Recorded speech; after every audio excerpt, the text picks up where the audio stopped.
One thing that I wanted to discuss with you a little bit is, and we touched on this just before the episode, was this idea of anacyclosis and this Polybius's theory. So he was for those that don't know, he was a Greek philosopher born like 200 BCE, and he proposed this theory called anacyclosis. So it's a theory of basically political evolution. So less so, I think the fourth turning really focuses a lot on, let's say, societal, cultural evolution and how those shifts happen, really paying attention to the archetypes within them. Anacyclosis is a little bit of a different, I would call it maybe I don't know if it's actually higher level or lower level theory, but I think it's a longer time frame theory where you basically go through these 6 different cycles. It starts out with, a monarch, rule by one that usually arises out of some sort of chaos, which we'll get to in point number 6. But then that monarchy turns into a tyranny, a corruption of the monarchy. The ruler becomes oppressive to their people, which then switches into an aristocracy being the ruling class. It's ruled by the few, not by the one. And they're often the kind of the elites, the best among society that overthrew the tyrannical monarch who had become tyrannical after too much time. Then that aristocracy, though, also becomes corrupted and it turns into an oligarchy. So then basically the elites who were once benevolent and overthrew the tyranny then become kind of the oppressors of the masses. And then that typically shifts back again the other way towards democracy, right? Great, democracy, rule by the many. People are rejecting oligarchic oppression. But then democracy turns into ochlocracy or mob rule. And that's basically, okay, democracy was corrupted, just like all of the other, just like the monarch was corrupted to a tyrant, just like the aristocracy corrupted to an oligarchy. Democracy is corrupted and it turns into mob rule.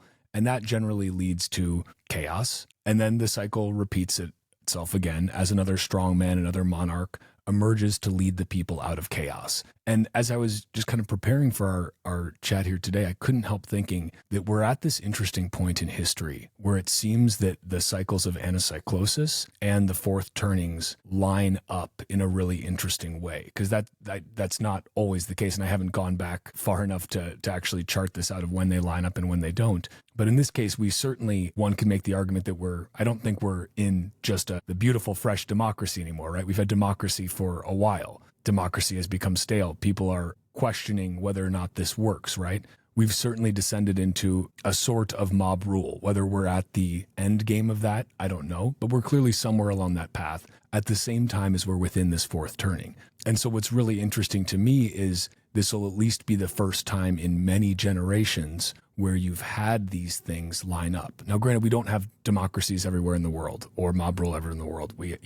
There's a mix all over. But if we're looking at America, which is by all rights the most powerful nation in the world, you and I are both Americans, so we'll speak to that. We're seeing these cycles line up, and I find that to be quite fascinating. And I'm just wondering what this kind of confluence of these things coming together, what that means at the same time as we've got these anacyclosis and fourth turning cycling together at this very unique time, that we also have something that has never happened before, which is money that is completely separated from state and is about as perfect as money can be. We have Bitcoin. And so it makes one wonder if the breaking at the end of these cycles converging is going to be even more intense because they're lining up like this. But at the same time, what emerges after has the potential to be so much more, not to sound like floofy, but so much more beautiful than anything that has come before. Like that may actually be able to ultimately, it won't break the cycles this time, but afterwards, when this all starts again with Bitcoin in existence, it may have the chance to completely change the direction of these cycles going forward. Thoughts? Yes. Fair? Yeah. Yeah, this is great. So this is a new theory to me. We chatted about it a little bit before we recorded. So I'm fresh on this. So forgive me for not understanding that material well, but there's a lot of parallels here. So I would assume the Greek dude who came up with this would also say that it's not a perfect system. It's not a repeatable linear system. It is hey, let's look at incentives. Let's look at history. Let's make a framework in the same way that the fourth turning is not a perfect mechanistic system. I would believe the same is here. If I'm reading the tea leaves here well, we sort of post-democracy, and now we're in something closer to an ochlocracy, like mob, like cancel culture, woke mob, deep state, you can kind of say is a mob. It's definitely like a shadow government, everything feels fake. All the official things sort of feel fake. So That would make sense to me. And then if that's true, we'd be hoping for a renewal in our lifetimes. Is that how you see us in time? Yeah, and I would also say another interesting parallel between the fourth turning and anacyclosis is the idea of kind of balance, or of trying to find balance, where you start, it's, you know, in the fourth turning, you have each generation pushing against the one before it, and they're pushing back, right? Here you have basically each cycle of government. Monarchy becomes tyranny, tyranny pushes back against monarchy, aristocracy becomes oligarchy, democracy becomes ochlocracy. Like, you have this same sort of tension between the immediately adjacent stages. And that seems to be kind of the common thread here, is that there's always that push back and forth.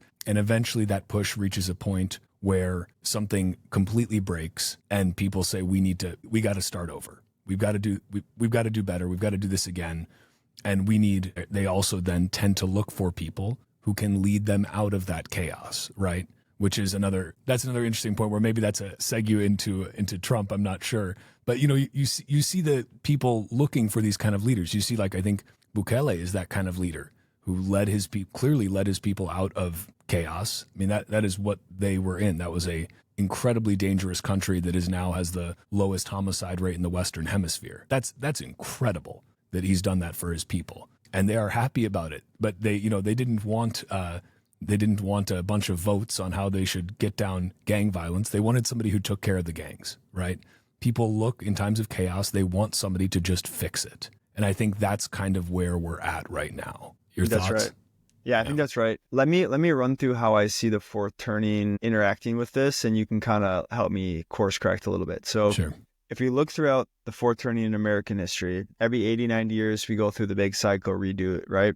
When we're redoing the institutional world, the way that the author likes to phrase this is like, we come up with a new republic each time. So Neil Howe, one of the authors, the other one's no longer living, he would say we're about to enter the fourth American republic. And each time we've gone through a fourth turning, we've slightly shifted away from the OG American values. And so I would say the original founding of the country would be, I mean, it's a constitutional republic, but something more along the lines of a democracy. Is that how you would describe that? Yeah.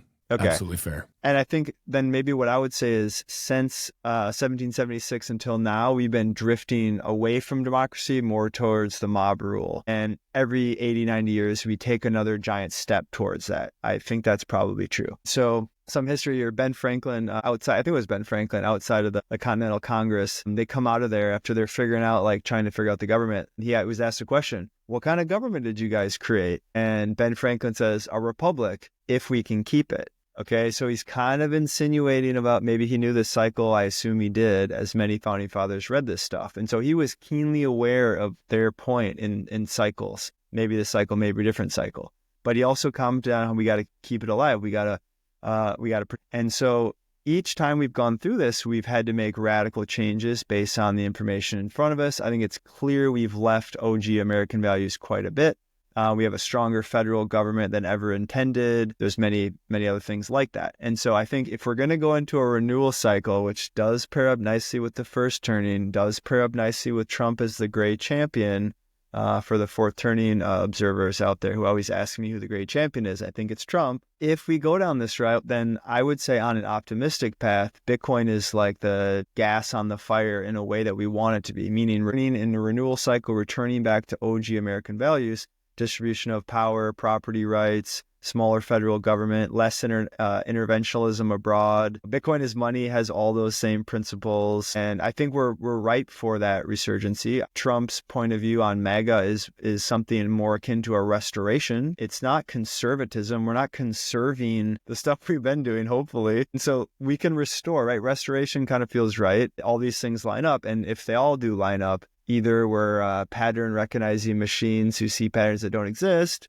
possible, or if multiple patterns or multiple theories, points of view share the same outcome, that would lead me to believe that we have a higher confidence that's where we're heading. And so I would choose to believe that. And so I'll choose to believe that the fourth American Republic, the bright orange future, the next first turning, whatever we want to call it, will be on a Bitcoin standard. I would expect us to have some sort of a CBDC attempt globally, ultimately fall back to Bitcoin. I would expect equality of opportunity to supersede equality of outcome. I would expect more symmetry between state and citizen. I would hope young people have an optimistic view of the future, which is certainly not the case today. I would expect less financialization in our economy. I would expect pronatalism. Let's be honest, depopulation is a 1,000 or 10,000 times bigger risk than overpopulation. I cannot believe we are so dense to still think like that. And so the next age is the orange age. It's not the golden age. And I'm here for it.